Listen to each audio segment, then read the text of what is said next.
SQL server management ஸ்டுடியோவை சக்ஸஸ்ஃபுல்லாக நம்ம இப்போ இன்ஸ்டால் பண்ணியாச்சு. இப்போது நம்ம மேனேஜ்மெண்ட் ஸ்டுடியோவை ஓப்பன் பண்ண வேண்டியது தான். ஓகே, நீங்கள் இந்த மாதிரி மேனேஜ்மெண்ட் ஸ்டுடியோவை ஒரு வாட்டி ஓப்பன் பண்ணும்போதும் இந்த ஸ்க்ரீன் கண்டிப்பாக உங்களுக்கு கேட்கும். ஒன்று சர்வர் நேம் கேட்கும், இன்னொன்று அத்தான்டிகேஷன் கேட்கும். ஃபர்ஸ்ட் நான் அத்தான்டிகேஷனை பற்றி சொல்லிடுறேன்.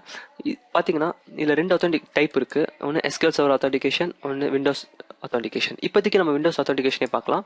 இந்த எஸ்கியூஎல் சர்வர் அத்தான்டிகேஷனை பற்றி நான் லேட்டராக உங்களுக்கு சொல்கிறேன். இந்த சர்வர் நேம் இருக்குல்ல, இதை வந்து localhost /SQL Express அப்படின்னு கொடுங்க. SQL Expressல ஃபர்ஸ்ட் 4 லெட்டர் கேப்ஸ், மற்றதெல்லாம் ஸ்மால். நான் ஏன் உங்களுக்கு இதே ஃபாலோ பண்ண சொல்கிறேன்னா, ஒருவேளை நீங்கள் வந்து மேனேஜ்மெண்ட் ஸ்டுடியோ யூஸ் பண்ணி ஒரு ப்ராஜெக்ட் பண்ணிவிட்டு நீங்கள் அதை வந்து இன்னொரு சிஸ்டத்துக்கு மைக்ரேட் பண்ணுறீங்கன்னு வச்சுக்கோங்களேன். அப்போ வந்து நம்மளுக்கு எந்த ஒரு பிரச்சனையும் வரக்கூடாது. இந்த சேம் சர்வர் நேமே நம்ம யூஸ் பண்ணிக்கணும். ஏன்னா நீங்கள் டிஃபால்ட்டாக நீங்கள் மேனேஜ்மெண்ட் ஸ்டுடியோ ஓப்பன் பண்ண உடனே உங்களுக்கு உங்களுடைய சிஸ்டம் நேமே இந்த சர்வர் நேமும் காமிக்கிறதுக்கான சான்சஸ் இருக்குது. அப்படி நீங்கள் ஒருவேளை நீங்கள் வந்து உங்கள் சிஸ்டம் நேமை வச்சு நீங்கள் கனெக்ட் கொடுத்தீங்கன்னா உங்கள் ப்ராஜெக்ட்லாம் கம்ப்ளீட் ஆகி முடிச்சுட்டு நீங்கள் இன்னொரு சிஸ்டமில் அதை தூக்கி போடும்போது உங்களுக்கு சர்வர் மைக்ரேஷன் ப்ராப்ளம் வரும். ஏன்னா இந்த சிஸ்டமில் இந்த சிஸ்டமோட பேர் ஒன்று இருக்கும், நீங்கள் போட போகிற சிஸ்டமோட பேர் வேறு ஒன்று இருக்கும். ஸோ அப்போ நீங்கள் மேனேஜ்மெண்ட் ஸ்டுடியோவை கனெக்ட் பண்ணி நீங்கள் ஒர்க் பண்ணும்போது உங்களுக்கு பிரச்சனை வரதுக்கான சான்சஸ் இருக்குது.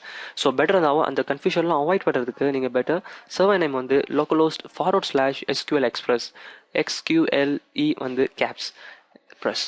ஸோ இப்படி இந்த இன்ஸ்டன்ட்டே இந்த சர்வர் நேமையை கொடுத்து நீங்கள் உள்ளே போகிறது பெட்டர்.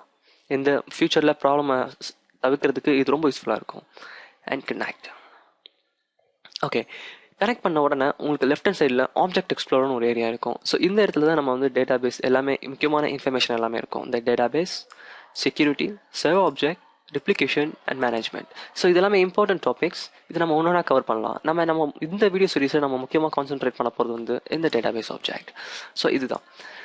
அண்ட் இதில் பார்த்தீங்கன்னா மேலே ஒரு ஆப்ஷன் இருக்குது, கனெக்ட் அப்படின்னு சொல்லிட்டு. இது வந்து நான் ஒரு இன்ஸ்டன்ட் தான் சொல்லியிருக்கேன். அதாவது இப்போ நான் வந்து localhost /SQL Express போட்டல, அதே மாதிரி நீங்கள் எத்தனை இன்ஸ்டன்ட் வேணாலும் இதில் வந்து கனெக்ட் பண்ணிக்கலாம். இது எப்படின்றது என்னோட லேட்டர் வீடியோஸில் நான் எக்ஸ்பிளைன் பண்ணுறேன். அண்ட் அதே மாதிரி நீங்கள் இங்கே வந்து புதுசாக ஒரு ஆப்ஜெக்ட் கனெக்ட் பண்ணிக்கலாம். எனக்கு இப்போ கனெக்ட் ஆகிருக்கிறத டிஸ்கனெக்ட் பண்ணலாம். அண்ட் நம்ம ரீஃப்ரெஷ் ஆப்ஷன்ஸ். அதே மாதிரி இல்லை நிறைய ஏகப்பட்ட டூல்ஸ் இருக்குது. நான் இப்போதைக்கு எல்லாத்தையும் இதை எக்ஸ்பிளைன் பண்ண விரும்பலை. ஏன்னா நம்ம வந்து மேனேஜ்மெண்ட் ஸ்டுடியோவை யூஸ் பண்ண ஒரு டூலாக நம்ம யூஸ் பண்ண வேண்டியது வரும். அப்போ நம்ம வந்து கற்றுக்கிட்டோன்னா அது வந்து இன்னும் நம்மளுக்கு வந்து யூஸ்ஃபுல்லாக இருக்கும், ஈஸியாக அண்டர்ஸ்டாண்ட் பண்ணிக்க முடியும்.